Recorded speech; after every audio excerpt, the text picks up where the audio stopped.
Okay, so if you saw the headline saying that the Supreme Court just cleared the way for this administration to restrict mail-in voting, slow down, because that headline does not tell you the whole story, because I freaked out a little bit at first. Okay, so hey y'all, Yolanda here, and listen, I'm popping on for this legal brief because with the midterms fast approaching, people need clarity and not panic. So here's what happened.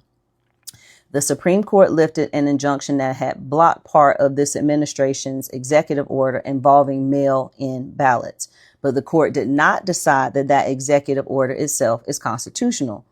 The issue before the court involved whether or not the states that were challenging that executive order had the standing to bring that challenge at this stage. Basically, it's a procedural ruling. Is it still confusing? Yes.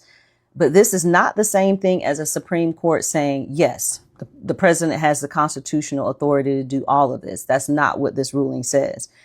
And there's another important piece I want y'all to understand. Now, the Postal Service had already finalized rules that said that states had to provide certain voter information, ballot specific procedures, and these barcodes, and could potentially allow the post office to refuse delivery of ballots that didn't comply.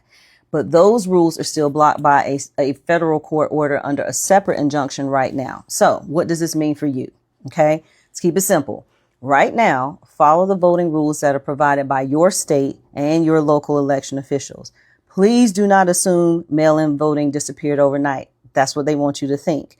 And if you plan to vote by mail, early is your friend. Last minute is not. So for my North Carolina peeps, absentee ballots begin going out on September the 4th.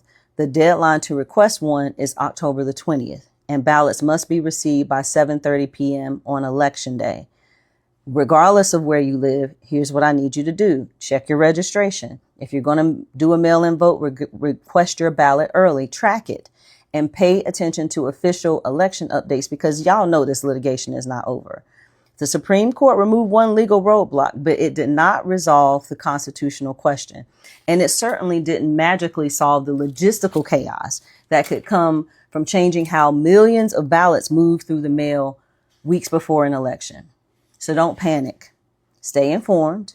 Get yourself a voting plan. And we have to have numbers that are so huge at these polls that the results cannot be challenged, despite what someone says.